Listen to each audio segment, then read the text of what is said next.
we interrupt whatever podcast you're listening to for this special edition Krypton Report with special guest Capes and Lunatics crossover. It is I, Tyler, the Superman of Blue, who's missing his sidekick, the Superman of Red, because he spent a long day fighting crime and saving people. So I had to bring in some backup. I got my man Phil, podcasting strong for 11 years here from Capes and Lunatics. Hello, Phil. Hello, what's up? And then, of course, I got my special guest, Mr. Levi, the round Superman himself. Always great to chat with. Happy to be back. It's been a while. Yeah, it has. But Levi knows he has an open invitation. He just sometimes gets busy with that thing called life. So we are talking Peacemaker, Season 2. And let's see. As of this recording, it's Friday. It ended yesterday on Thursday, and I've just kind of been processing it.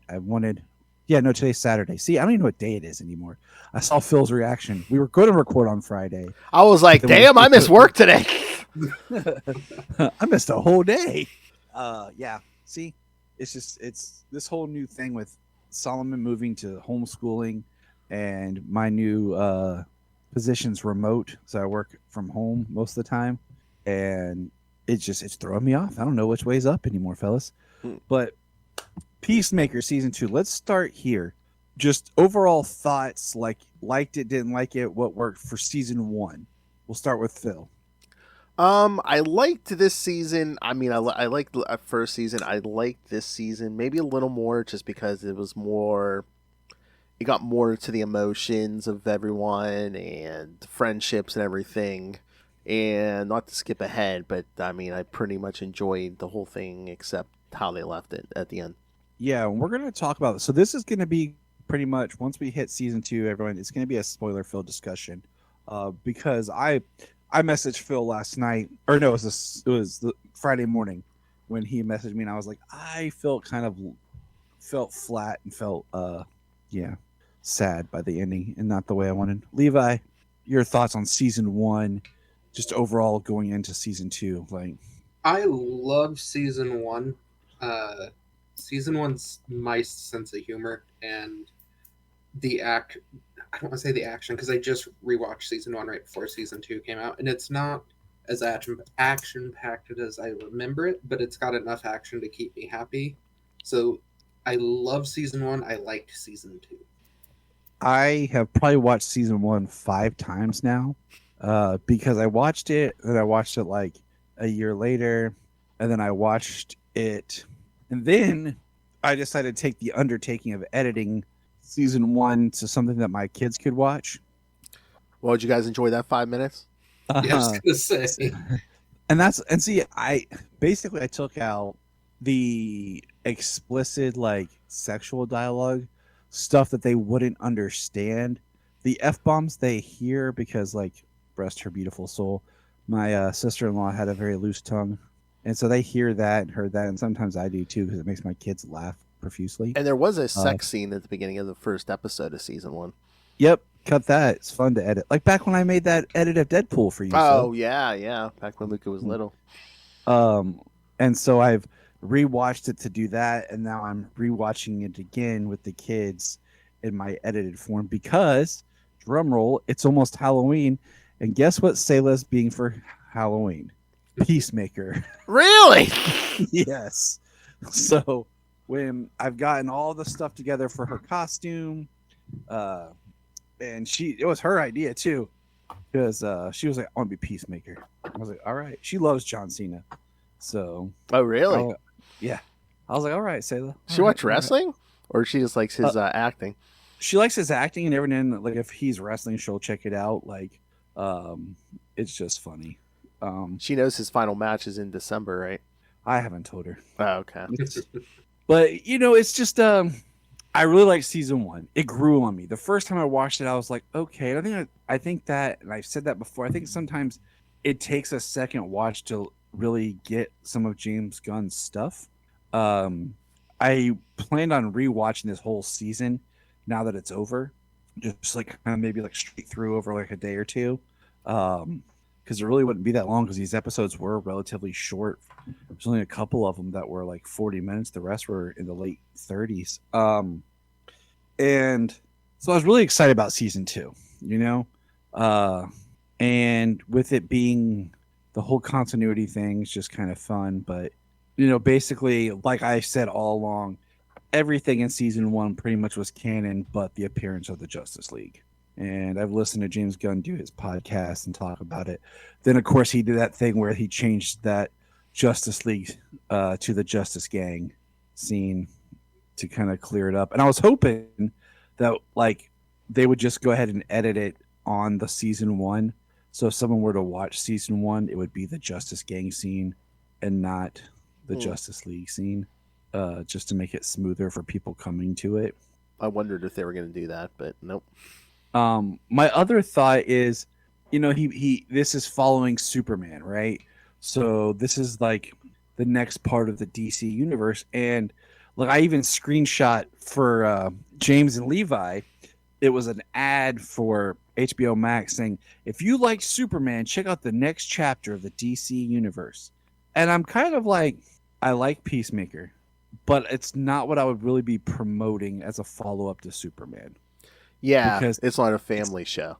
It's not accessible to everybody. It's kind of that outlier, oh yeah. So setting up major things in Peacemaker that's going to play out in the DC universe, I think is kind of weird when it comes to the fact that so much of it is, stuff that the normal person's not going to want to see, and the humor is not there and might actually be appalled by it, coming off Superman and being like, this is horrible. Or it's like, say you pay off the ending of season 2 in the next Superman movie, there's gonna be kids there who'll be like, who's that guy? What's he doing here? What's going on? Yeah, I mean, the Peacemaker cameo was great in Superman when he's on the TV and they're like, what are you talking about, Chris? He's like, well, that was great. But having huge threads in Peacemaker now, I don't know if you guys saw this, and I've yet to see it. It's not on cable, but somehow they did do an edit of Peacemaker for TNT. And I saw it edited, check out Peacemaker on TNT. And I'm very curious to watch what that looks like. Yeah. I mean, a lot of it's probably language, and they probably just, mute the sound. Because they used to, oh God, what channel was that? Was it A&E's? One of them. They used to, air The Sopranos. Yeah. And it was an edited version. And I'm so curious because if they're probably going to do that with season 2 as well, But overall, just if you were to give season 2, because I've tried to watch the individual episodes again, and I couldn't do it. None of them really hooked me in enough. I really want to watch the episode again. And that's what I'm thinking. If I sit down and watch it all, maybe something else will click in it for me. But I don't know. Thoughts? I give it right now as I think the acting was great, the storytelling was great, but just kind of the enjoyment overall, I give it a B+, A-. I think B+ is where I'm at with it, because to me sometimes the best is does it have rewatchability, and I don't know if season 2 has the rewatchability that season 1 does. Well, why are you saying that? Is it because of the story, or is it just because, okay, I see the twist coming? Or I think it's part of the story and part of just the pacing. This season felt to me more like a movie that was just kind of chopped up because I feel like there's certain elements that really drug in this season. And then we kind of rushed to the end. Yeah, the first 2 episodes of this season kind of drug it. We really don't get to the other universe until, the end of 2? He kills himself at the end of episode 1. Yeah. And then, we have these long scenes of him and Vigilante, dismembering the other Chris's body, and I'm like, okay, they really cut down Vigilante's role. And then as we go, there's certain character beats and with certain characters like Rick Flag that I would have liked to have seen more time spent on. So when we get to the last episode, I'm like, compared to wasting time watching Vigilante and Peacemaker cut up Peacemaker 2 in an orgy. Yeah. And that's the thing, is having that scene in the first episode is really holy crap. It just hits people hey, all right, this is the new DC thing after Superman. Let's watch this. And then boom, James Cole's house on the weekend. Like, what are you gonna do? But I don't know what just broad thoughts, Levi. Just how are you feeling on it? I mean, if you gave it a grade, I'll give it a grade. I gave it a C plus. It's to me, and I heard Gunn say this. Season 1's about Peacemaker. Season 2 is about Chris Smith, Which is fine. which is fine, and I enjoyed it. I think, like you, for me, it dragged a little bit. I think episodes 5 through the finale are much tighter and much more entertaining. But other than the scene on Earth, called Earth X, where he takes out the freedom fighters, do we see him be Peacemaker at all this year? Like, actually doing anything that made us like the character enough in Suicide Squad to get him his own show? And that, for me, is kind of where the season fell a bit flat. Yeah, we didn't have the like him doing. I mean, like we get the scene of him at the end flying with his jetpack with his dad and brother, you know, but we don't get a lot of like him and it is. I was thinking about this the other day. This is the Empire Strikes Back. You know what I'm saying? Like if the Peacemaker season 1, because you got to look at these shows like this are done, but they're basically like long form movie telling. Each season's kind of like a movie, just elongated. So season 1 is, regular old Star Wars. It could have been one and done. Okay. And then this is your Empire Strikes Back. So where is our Return of the Jedi? I was gonna say that makes it even weirder since they said there's no plans for a season 3 and they're gonna pay all this stuff off elsewhere. And I feel like that's wrong to pay off like a lot of this elsewhere and to not give Peacemaker a season 3 because you've really invested. I mean, James Gunn took these D-list, E-list characters. Like I would call Peacemaker a D-list character, and then like Economos, Harcourt, Sasha Bordeaux, Judo Master, all E-list characters. And Vigilante, I guess, would be D-list. All these characters that are just there that nobody cares about. And he elevated them to like the forefront of DC. And, not giving them a good solid third season just focused on them. Or feels kind of wrong. I wonder if it's like a catch-20. It's like I don't know, like a red herring or something, where it's like we're gonna get another season of something, but it's not gonna be called Peacemaker. Well, see, I got Checkmate series, right. Mm-hmm. That was another one of my thoughts. Was if it just evolves into like Peacemaker season 3 is actually Checkmate. Mm-hmm. So let's get into the show. Some of my favorite parts, okay, was dealing with. I love the idea they brought in Rick Flag Sr. and made Joel Kinnaman Rick Flag Jr. That was great. I think that was. I love the episode where we see him dealing with stuff, and we didn't get anything really clear cut from Creature Commandos. He talked about some cameos that were going to be in this season, and I was hoping that we'd get to see at least one person from Creature Commandos other than just Flag appear, because like there is like the one comment about him being in the hospital for his back, but other than that, there's no other Creature Commando tie-ins. That always seems like a weird, like a tricky thing to tie stuff in where one's live action and one's animation. And it kind of bothered me but you kind of need that because that was his last time out where he was just working for Waller before he took over Argus. Because you notice like the first thing he wanted to do when he took over Argus was find out what actually happened to his son. Mm-hmm. And I think because of how the season ends and the episode where he has Chris Smith in custody, I think I needed some more from Rick Flag to really see his downward spiral. And I think I really would have appreciated a flashback of him and his son interacting together. Mm-hmm. And the whole thing is like, for me, for him taking over for Waller and everything up through the finale, it's like, did he even want this job for any other reason than to find out who killed his son and get revenge on whoever killed his son? Right. Exactly. Now, I read something with Gunn that I read before the finale, and he talked about how people from Creature Commandos view Rick Flag as a protagonist, even though he's really the catalyst for everything that went wrong in Creature Commandos, and that people need to stop viewing him as a good guy, that he's like, I've never come out and said Rick Flag Senior is a good guy. Right. I And think that was I think for me, the part that disconnects is we see him through most of the season. His motivation's pretty clear. He wants to find Peacemaker to get revenge for his son. And then we get to the finale, and he is giggling with Lex Luthor henchmen to toss people into an alternate Earth prison. And it's like, where? I don't think he's a good guy, right. but like, it's a big jump from wanting revenge for your son to tossing people into another dimension. Making the deal with the devil. Now, my buddy Brian, from Gravely Amusing, he couldn't be here.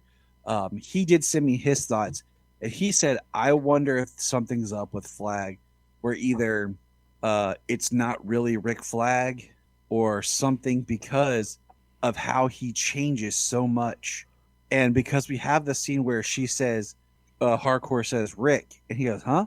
And he kind of forget that, and the way he was treating Sasha, and the way he just fell so much into all of Luther's cronies. Yeah, I had that same thought. I'm like, is this somehow Lex? And that was like, or is it Lex Luthor in some sort, like he switched places with Rick Yeah, Flag, yeah. and he's using it, to his own advantage.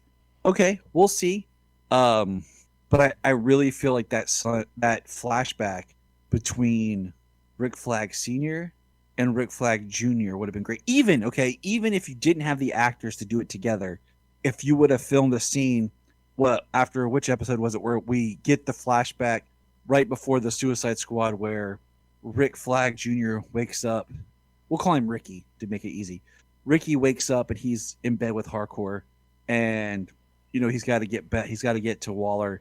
If he would have gotten a phone call from his dad, and you could have had him on the phone with his dad, film Joel Kinnaman that day, and then when you had Frank Grillo film the other part, and then just edit it together, them on the phone together, just to kind of get something with them together.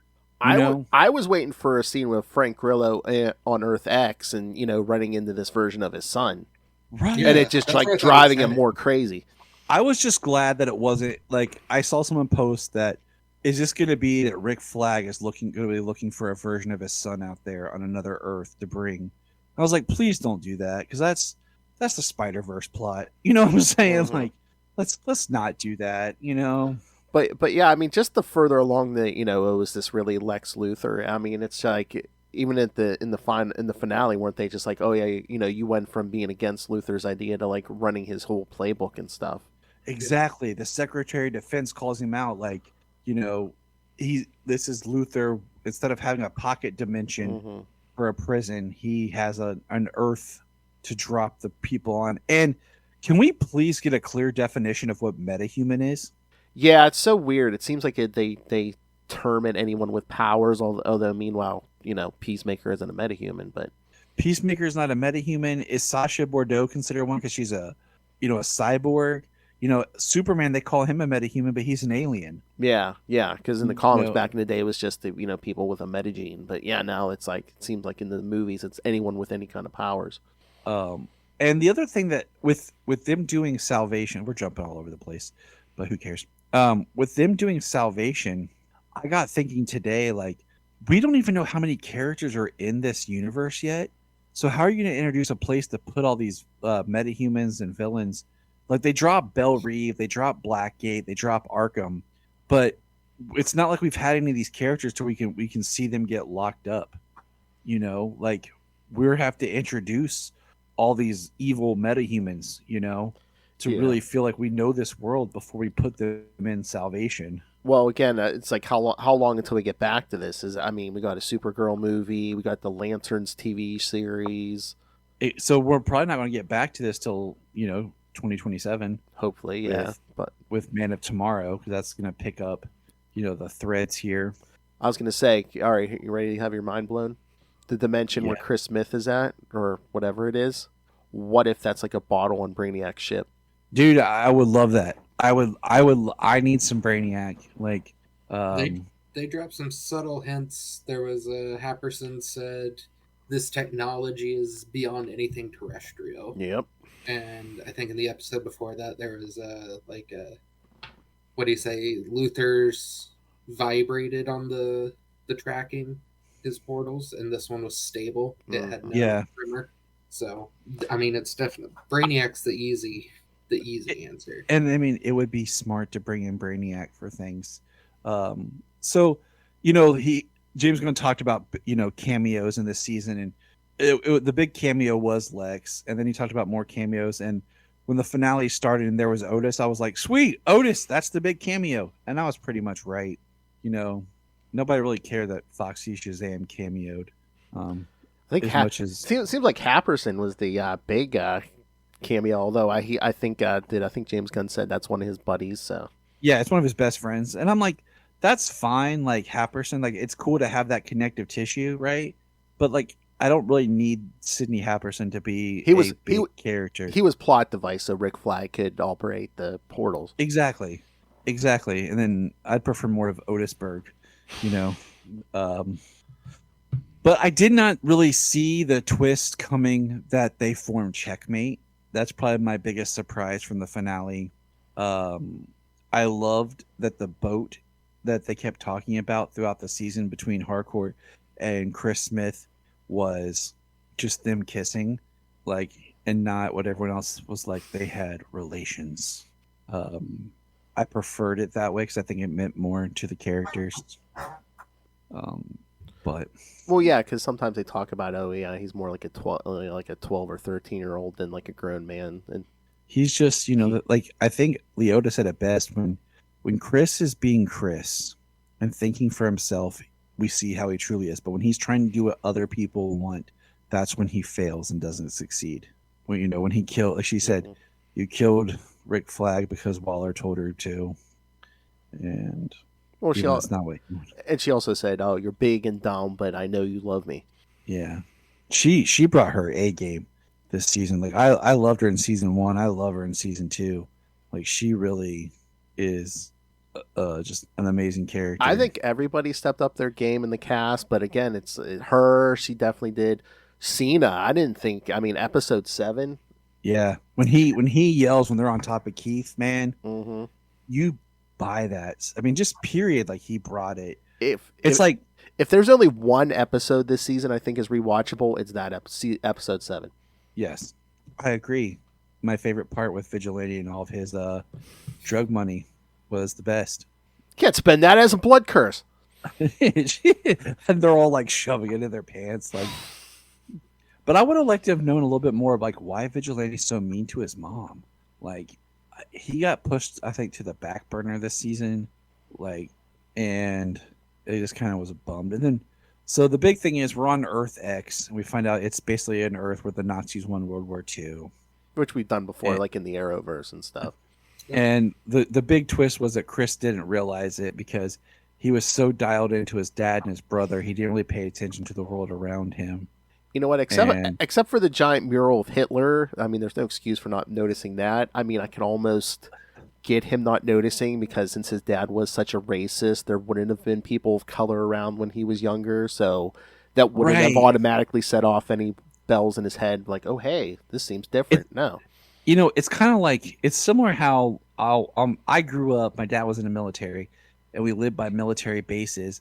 And I got very accustomed to hearing planes and jets and stuff fly over.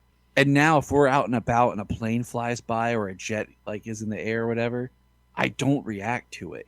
Even though it's not a constant thing, because I grew up so much just with that sound that it still feels normal. So I could, like you said, I could see him not really thinking about it because he's used to maybe the imagery at home.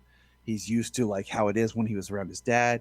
But the other thing is he's so tunnel visioned by I have a dad that's good and a brother, you know. And the other thing is this universe, let's look at this. Chris was a D-bag. Earth 2 Chris was a D-bag. He might have been the worst one out of the whole family. I think he was. And I think Keith was the second worst one. Because I think Keith was more aligned with the Nazis than Augie. It's hard to tell just because once he finds out about his brother's death, he's just off the rails. But yeah, he's also the one that's like a black. She got like one got out, you know, and like starts chasing it down. But I think the real interesting is do you guys consider this Augie to be a good person or what? Like, I mean, even the way he said it, I think for as circumstances allowed him to be. And again, we're on Nazi world, so I don't know how much leeway to give him. But I mean, him and the brother, I mean, they gunned down those cops when the Peacemaker and Hardcore were surrounded. yeah, they had no problem with that because the cops are all Nazis and I everything, which guess, is yeah. interesting when you think about like Argus, like with Amelia working for Argus and stuff like that. Like it's probably even more, Nazi based. Mm-hmm. But I think about like everything Augie was saying. Well, yeah, when I think- Hardcore called him out, and he's like, "Oh, your system's perfect." He's like, "I do what I can. I can't fix this world, but I do the little things that I can do." I look at Augie not in so much good or bad. I look at him as more just he's a foil for the rest of the 11th Street kids because they're so critical of him not doing something to bring down the Nazis. And he's like, "What are you guys doing? I'm sure your world's perfect and you right every little wrong." And there's Economos and Harcourt who were, bureaucrats running the Suicide Squad. And I think that's what helps Lee take that next step of thinking of creating Checkmate, of what to do. Because, I also think about like Augie, like if you look at it, like he also is so much more of like the you're looking at like the things that we go through in the world, like we as people, that's how we kind of are. Like we know there's a lot of bad injustice stuff and we do what we can, what's in front of us, but we're not all like suited up fighting the system. I was gonna say he can't fight the system, but he can kill giant kaijus. He doesn't agree with what's happening or what's around him, but he's surviving. I mean, what does that say about to us as the world that we live in? You don't have to answer it, but just you can think about it, I don't know if he's a good man, but I would say he's definitely a better man than Chris's actual father was. Oh yeah, totally. Yeah. And he even says like he met his other before in there. He said there seemed like there's something wrong with him. Yeah. And I think, other Augie would go into the Earth too, and he'd love it because it's everything he wants. Oh yeah, he's a giant racist, so yeah, that Earth would have been great. He would have loved it. But I think, Augie too is actually the voice of reason about the whole situation, of what happened. And like he actually made a connection with Peacemaker. He was going to let them go. Yeah. And that then was his thing, was get them. We need to get them back to the portal once they're all here. They killed his. And this Chris killed his son, and he was still willing to let them go. And he didn't even say anything negative to Leota. Like he wasn't against her or anything. Like so that really showed like he was a different. Then of course Vigilante breaks in and knifes him, and then Keith goes crazy, and then they all start like stabbing him and attacking him until Chris screams, "Get off him!" And then I love that Harcourt was going to kill him so that he wouldn't come after Chris to protect Chris. Which, and there's some really great character moments in acting in this season, which I appreciate. But then there's some stuff besides kind of helping adjust to where the DC universe is, like in the first episodes where we see the Justice Gang. And I'm just going to throw this out there for anyone over on Capes and Lunatics. My man Phil here just did an interview with Brand New Well, the White Rabbit. Yep. The moose, the camel toe herself. Oh God. But we see Green Lantern and Hawkgirl with Maxwell Lord at the beginning, and it's interesting because this season starts with Peacemaker thinking himself more of a hero and that he wants to be in the Justice Gang, and then it ends. Well, it doesn't end but like when we get to the end, he's ready to lock himself in prison because he knows that that's where he feels where he belongs. Just character growth from him. But we see the connective tissues to the DC universe, which I like. I like the continuity build. I like how it, really helps connect to the Suicide Squad and Superman. I would have liked a Superman cameo as far as just like maybe like him on TV or something. Like when we're walking the movie. Yeah, kind of like a reverse of the movie where, Peacemaker was on TV, but like there's like, a news report of people like, and Superman was spotted, blah, blah, blah, blah, blah. And then like Peacemaker just switches the TV off or something, just kind of like something like that, or, something like footage they could have shot real easily like that. it is interesting that the Justice Gang, Mr. Terrific, wasn't there with them. I think there's more to say about that. That he wasn't, part of that group that was interviewing new members. A quick cameo from him too. When they needed help, like opening the portal to Earth X. I mean, But that's the thing. Like I thought about that. But the thing like with that is if you look at how Rick and the Secretary of Defense talking Superman, they're talking about how basically the metahumans, the Justice Gang, including interfering at the end of Superman, shows that they're standing up to the government and the authority. And they're not going to they're not going to be part of what the government is. So Mr. Terrific wouldn't have helped them in the first place. So Rick went out of desperation to Lex Luthor, who pointed him to, Sydney and Otis, and then that female. So, but I mean, we got some great stuff this season though with Rip Jagger. We found out that Judo's master's name is Rip Jagger. I think that's even for the comic. Yeah, I think so. I love that he rescues Leota. The pool scene's the best. It was awesome, and I love how he even covers for them when, they come out of the portal and Rick says, "Is that how it happened, Rip?" And he's like, "Yep." Well, he's one of them now. He's part of Checkmate. I do love that he's part of Checkmate. I do think it's interesting that when they're exploring the other worlds, Judo Master's wearing his Judo Master suit under the suit, other suit, yeah. And like they're not going into these worlds like with like heavy armor on. They're just like in light hazmat suits, and they're not going in like with soldiers. You know what I'm thinking? Or any big weapons. They basically seem like they have like pistols. Yeah. Right. Like you think you'd go in with like a team with like some guns. I mean, Flag was basically sending them to their death. Well, that's when at least it's most of this season. You could have said, okay, I kind of get where Rick Flag's coming from because this man, Peacemaker did kill his son. But once he stops caring about, oh yeah, people are dying as you're sending them through these portals, that's when, it's like, this guy. That's when, yeah. Unless it is Lex, but again, a lot of those things seem like it's Lex, and again, unless maybe he just did it to throw people off the scent, but the final part with the between Rick Flag Sr. and what he does to Chris, I'm like, okay, I thought this was Lex, but it just seems very personal. Yeah, exactly. And I it just, I know we're jumping all over the place, but like it does seem personal. The ending did, which confused me because I was like, okay, I could almost see this being Lex somehow, those last couple episodes, but then I was like, yeah, that ending seems very personal. But he feels like Lex would do it anyways because he has to convince people that he is Flag.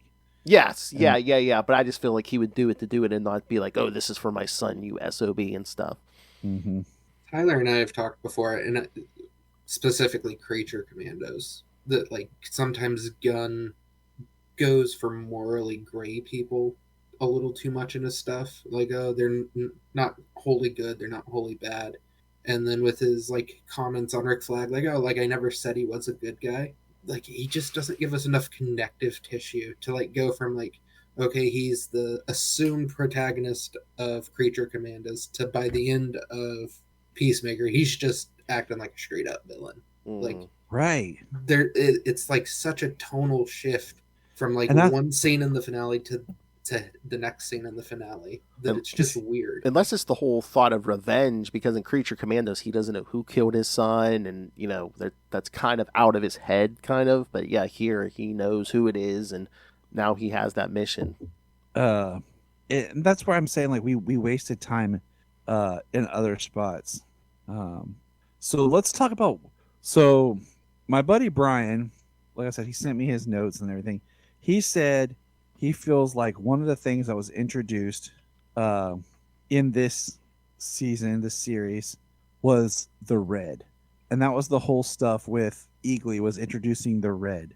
But I don't feel that was the red.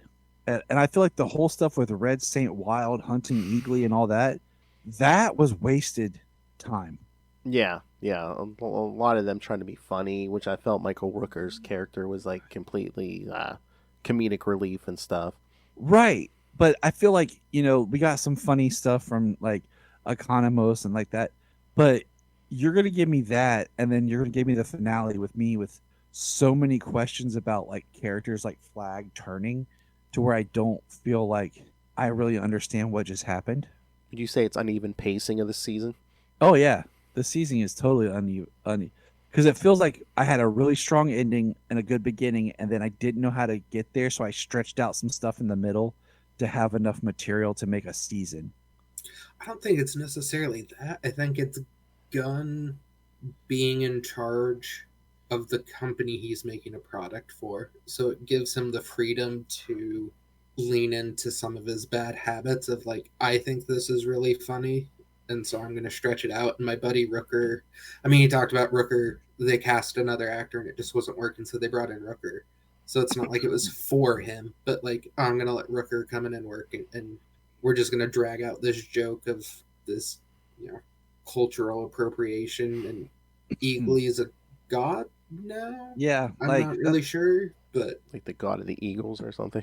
yeah, the Prime Eagle, and like I mean, I really liked. I guess I so Gunn stated that his original draft ended with checkmate and then walking out and everything with checkmate, and that talking with Peter Safran and stuff is when they ended up doing this, finishing it out with Peacemaker being thrown into the world. And I'm just kind of like, okay, I feel like if if what do you call it, if we had a Peacemaker season 3 coming, I would have been more okay with this finale. But without having like a clear understanding of where this whole, like where checkmate's gonna go or where this is gonna go, I feel like this finale leaves me very frustrated. Well, yeah, because that's the thing. I mean, episode 7 was so good, and the people online have been saying, the reaction to the finale was just, it seems like James Gunn was more interested in setting up future plot lines than like tying up like a season.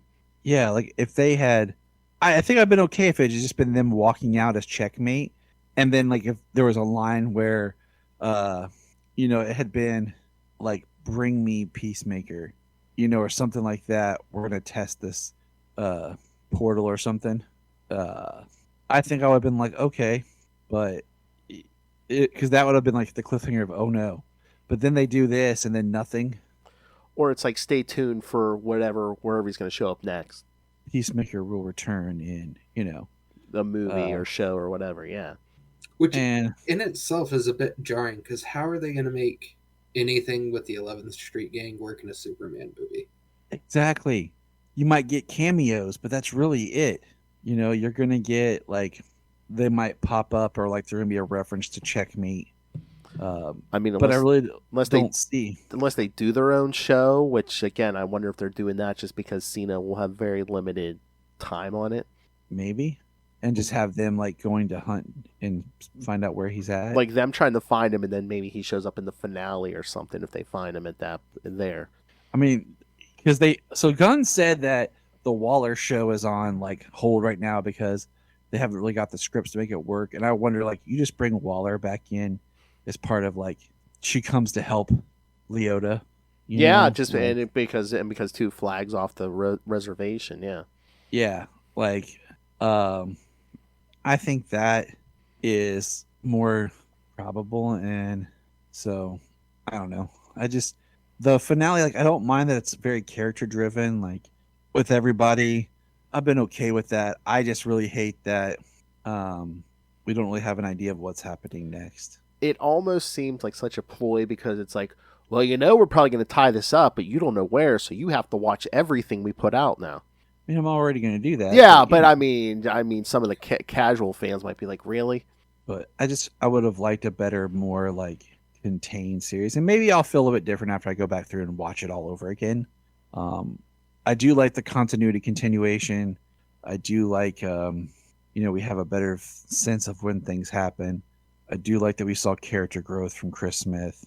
The character growth is great, and I really like it. Like, I don't want my C plus grade to be like super negative because I think the character stuff is great. There's the scene in what would it be, episode 6, where Harcourt's trying to convince Chris to come back, and like they turn in some, award worthy performances. there. Yeah, they Like do. there are some great individual scenes in this.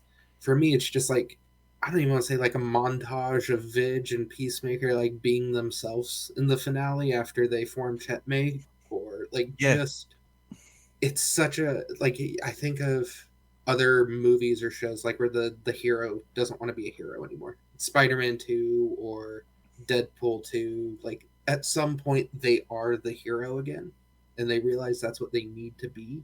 And like we never get that. Like we just get him accepting that he I would say is worthy of love and being loved by his friends. And that's like the big oh he's back to being himself moment. yeah.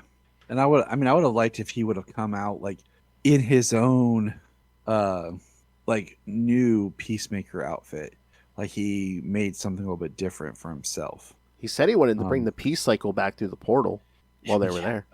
Um, I just, something like you said, like where it really comes up. Yeah, and like even those two, like Chris and Harcourt when on Earth X when they're in Argus and they're talking, that I mean that is a good scene too, character development wise, and because she's another one because that's I don't know if that's what Gunn's going for is they're so right for each other because she has issues like opening up and she probably doesn't see herself any more worthy of love than Chris does Exactly. because she that one part when she says she's such a mess and he's like I don't care. Exactly. I don't know, I don't, like, one thing is, I don't consider the Suicide Squad and Suicide Squad to be together. I know he mentions that he was dating June, but that's just a Rick Flag thing, like, it doesn't mean it's the same June setup from Suicide Squad. So the fact that we see that Flag was dating someone and then still had, this friends with benefits with Hardcore, um, was interesting. I think I would have preferred it if Flag was single and just had a friends with benefits relationship with her, but he wanted more and it just wasn't working out, because of her. So I don't know, because you want to kind of make Ricky look better than his dad. Yeah, But I at the same guess, time, but I think they did it the way they did it, maybe just because it's like no matter what she wouldn't have wanted a relationship because she probably actively avoiding relationships and exactly. But you just could have made Ricky look better than, hey, he's cheating on his girlfriend, his you know, crazy magical girlfriend. and his we see how we know how his dad is, bouncing from younger woman to younger woman. That was the weird thing is like when they showed him like talking like flashback talking to her at the funeral and stuff and oh call me Rick and stuff. I was getting weird vibes. I'm like, is he like trying to hit on her? Yeah, I was wondering, he is General Rick Flag. Yeah. I'm very surprised that he didn't show up at his son's like funeral memorial in uniform, Mm-hmm. like full on uniform. And we could have gotten a really great, that'd been an awesome place to like get a Sam Lane cameo also. Mm-hmm. Like two generals together. But yeah, I thought maybe he was hitting on her, but then once we got to the end of the season, I'm like, oh, he was just using her to get the find out who killed Rick Jr. Exactly. I do like that Eagly hugged Economos though. Mm-hmm. I think Economos grew the most into this season, trying to just be a better person, like how he was, trying to protect them by still working for Argus. Mm-hmm. Well, yeah, I mean, Gunn even said, yeah, he threw in that scene with Eagly and Economos just to show, yeah, Eagly's going to be taken care of. He's, And they all like they care about each other, like Mm-hmm. so. Hey, you want to know a fun fact about spiders? Yeah. Dude, do you know anything about spiders? Yeah. Then we got Tim Meadows' character. But see that he comes off as just like a deal weed. Well, yeah, he was like in the finale, he was telling that embarrassing story about the one guy, and then once he gets killed, yeah, you could tell he was like broken up about it. He was because like we were literally seeing all their people die, and you could tell he also wasn't a bad dude because like when Economos books Peacemaker, and he's like, you did the right thing. Mm-hmm. And that's why I like that he decided to go with them, into, All the portals and stuff. yeah. Mm. Yeah, I wasn't sure if he got ordered to do that or not. Maybe Flag thought he was expendable too, but no, he just has a little bird blindness. That's all. That was Tim Meadows' character too. I don't want to say is weird, but like it's interesting. They said they tested 1,000 actors for that role, which the fan theory online is that he's Martian Manhunter, because yeah. why else would you test 1,000 actors for that role? Means he has to make a big turn somewhere. Yeah, so to me, he's got a lot of gunnisms in that character, but like it's a really I kept waiting after finding out that when they talked about him in the early post episode interviews, it's like, okay, so what's the point of this character? It feels like he's got a bigger role going forward than you guys are letting on. I mean, yeah, like it just he just like at first just like something there, and you're like, okay, are we spinning our wheels with this character wasting time, or are we really doing something? I don't know. I'm gonna watch it again.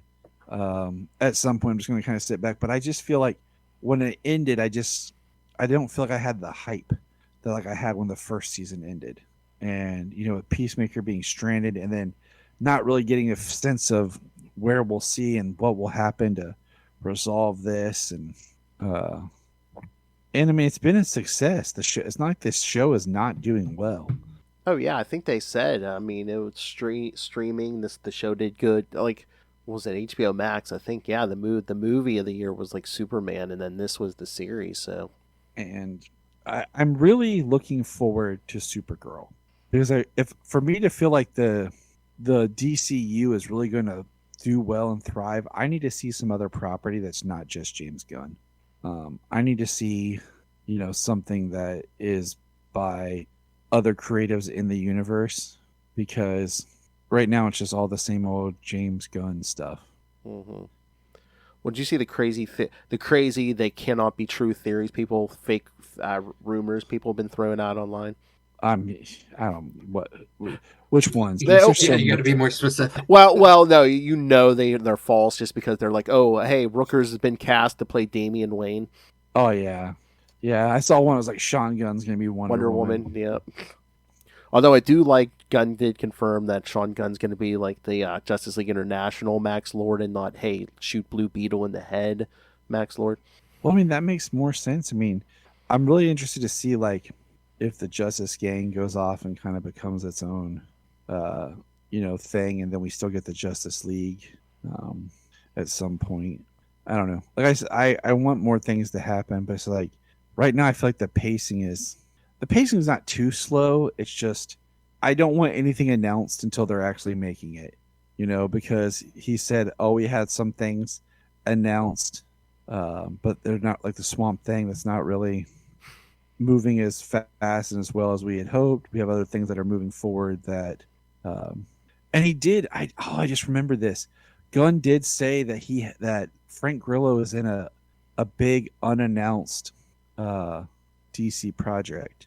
Hmm, So I wonder if there will be like a Checkmate might be. movie or something. And I mean, Lanterns is still, I think, finally supposed to come out next year. Yeah, it comes out like January, February of 2026, and I I'm know. I'm excited for Lanterns. I did see. I don't know if you saw them. Two little tidbits that came out about Lanterns this week were it's going to be about the investigation of Alan Scott's murder. I think is Hmm what I saw, Yeah. Yep. and then he said it ties into Salvation at some Well, point. Oh. So I don't. They're just like it's not that the pacing is too slow. They, I think, shot their load too early by announcing a ton of projects, yeah. and then Like I mean, how many rumored Batman castings have there been so far? I would not have announced Batman the Brave and the Bold until I actually had the script. Yeah, Because that's the thing, is like he keeps saying, like, we're not gonna do anything until we have a script. Well, there's been rumors that there's been changes made, to the idea of what Batman the Brave and the Bold was gonna be. And I'm just kind of like, mm, not okay. only that, you can't say you're like suddenly fast tracking Wonder Woman and then like we're not going to cast her until we have a script and a director. And it's like, okay, but you just told us like this is fast tracked and happening as soon as possible, and you expect the DC fans to sit here and not be like, who's going to play the role, Right. or not even acknowledge like, oh yes, like we've started light searching, or you know. casting the net, whatever industry term they want to throw out. I would rather them just cast her and she appears in something and surprises all of us.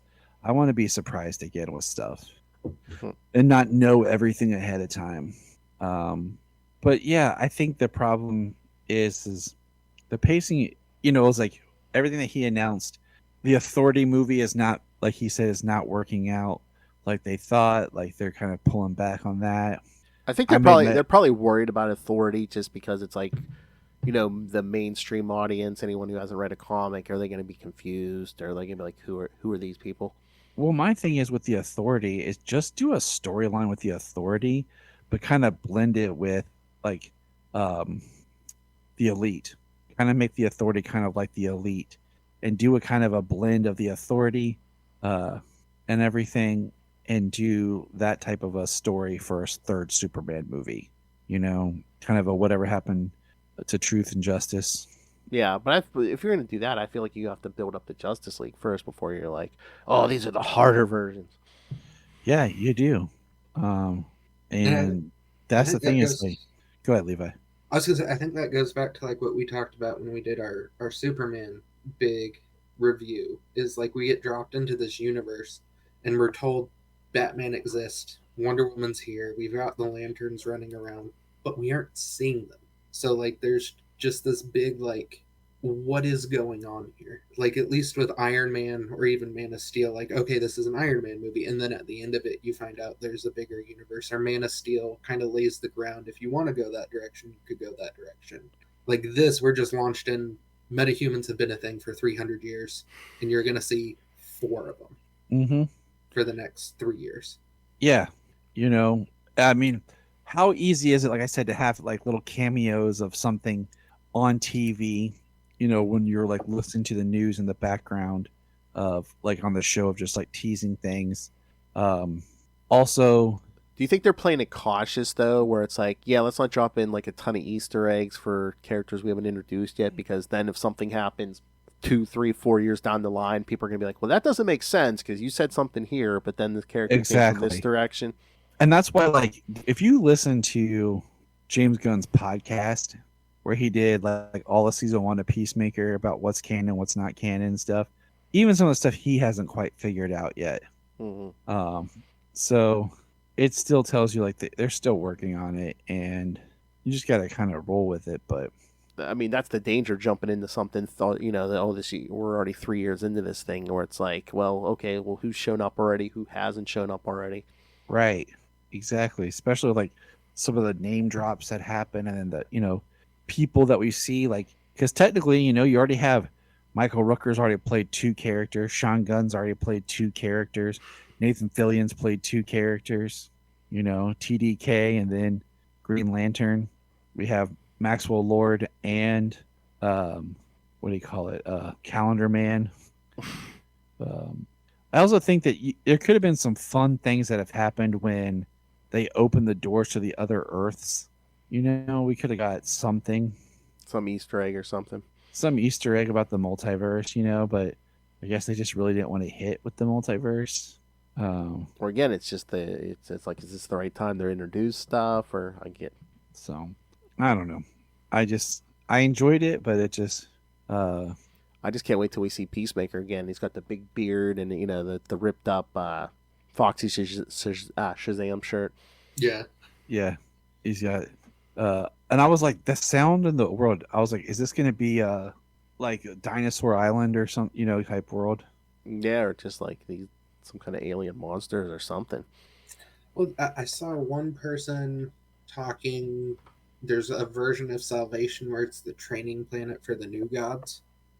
It's like, is this a really weird backdoor way to like bring in Orion as kind of like the gateway to something like that? I think whatever it's gonna be, like it pans out to be, is gonna be it's nothing as straightforward like the comics. It's all taking the comics and remixing it and being inspired by ideas.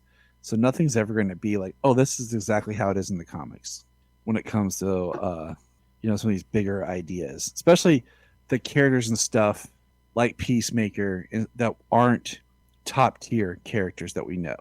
Like, like Superman, you can only do so much little changes to that world without it really, falling apart for you. Uh, any other thoughts on Peacemaker? I mean, we could probably go for longer, but I think we kind of hit some of the bigger strokes. Yeah, I think we got it. I mean, I liked Peacemaker. My buddy Mike, he sent me a thing he really liked. He was really happy with Peacemaker. He's excited about it, and I'm glad that he enjoyed it as much as he did. See if I can pull up Brian's notes real quick, make sure I hit all of his points he was sharing with me yesterday. I just remember during like right before when the first season started, I had like zero expectations for this, and then I watched the first episode or two, and I'm like, okay, I'm here for this. I think it's a great example of like Cena's growth as an actor. Oh yeah, From especially season this 1 to season. season 2. Oh yeah, he's having a hell of a year. I mean, between his retirement tour and WWE, and then yeah, like even Gunn says, like Cena really stepped up his acting. So Brian says, of course, like the looks that they found the black hole, maybe where Ultraman went, in one of those photos. You mean when he's Bizarro now? Yeah, that's what he should have been in the first place. Well, that's what people were saying. Maybe he gets crushed or something in that black hole, and he should have just been Bizarro from the beginning and not even like whatever they did. So we got a zombie world. We got the home of the imps. I don't really feel like that was the home of the imps, and I don't know how no one made a Candyland joke. Because they were a little too busy getting when they first that or I think Gunn even said on the podcast, he's like they weren't sure like legally if they could say Candyland. Because like I feel like if I would have opened the door, that's the first thing I would have thought of. Because I think he said it looks like he even said I think in the script he called it Candy World or something. Because they weren't sure if they could actually use the name Candyland. And then we're not sure who all lived, but maybe Titties did. We saw her for a second. Yeah. Hi guys. Hey, what's up? Hey, what's up? So, but yeah, I mean, it is what it is, and I don't know. I'm gonna rewatch it, give it more thought. Final thoughts, Levi. We'll start with you. John Cena and Jen definitely brought their A game towards the end of the season. Cena, I think, really grew by leaps and bounds the last few years as an actor, and honestly, it makes me excited to see what else he's in. Don't know how Peacemaker fits into the DCU now, but I mean, yeah, I like it. Again, it's like it's Cena and everyone else stepped up their acting game, and I think through the whole both seasons, there's more good than bad. Otherwise, we wouldn't be like, oh, when why are you ending it like this? When are we going to see Peacemaker again, or the other cast? Yeah, but I really want to see where they go with Checkmate, and I really want to see more of these characters. I don't want to have to wait like 3 years. Yeah, a lot happened in between those years from season 1 to season 2, and like we said, it's like making a movie. You wait 2 to 3 years between movies, and then you get your next movie, and that's kind of what these streaming series are basically doing. And yeah, because it was how many years between season 1 and season 2? 3, yeah. And so, and they announced season 2 while season 1 was airing, so it's not even like it was a surprise pickup, or it was known for a while. So it's just because that's not how like these streaming television shows and stuff are made. But Phil, where can people check you out and find you online? Well, you can always check me out on the Capes and Lunatics podcast. We also have a YouTube channel where you can see all of our episodes and all of us on video. We have a Patreon where you can get exclusive uncensored episodes. And like Tyler was nice enough to point out, yes, I did talk to Bray Noel just recently on a recent episode, the White Rabbit from the first episode this season. And she's a very nice person, and yeah, great. That's the first like Batman villain other than Clayface that we got. I know, in the DC universe. And she's down for more, so if they want to use, they use that character. All right, Levi, final words to the audience today. Don't let us being a little down on this season of Peacemaker deter you. It still is a great ride, and like Phil said, like our disappointment is more an indication of how much we enjoyed it, I think, overall, and we're left wanting more, just not in the way we probably wanted to be. Just the uncertainty, yeah. Yeah. Yeah.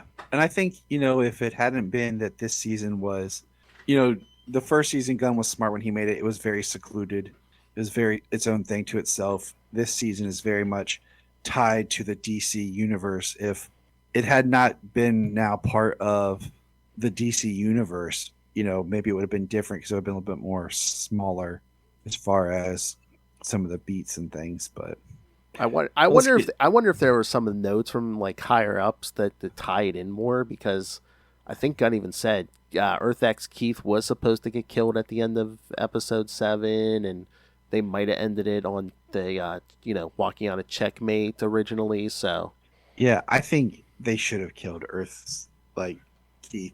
For the longest time, I thought it was going to be Vigilante was going to end up killing Keith, protecting Leota, protecting Ads from Keith as he was trying to kill her. So I guarantee you, that version of Keith is going to show up again somewhere. Why keep him alive if you're not going to use him again? Right, it's just one of those threads. Yeah. But let's get out of here, guys. You guys have a good night. Thanks for being here.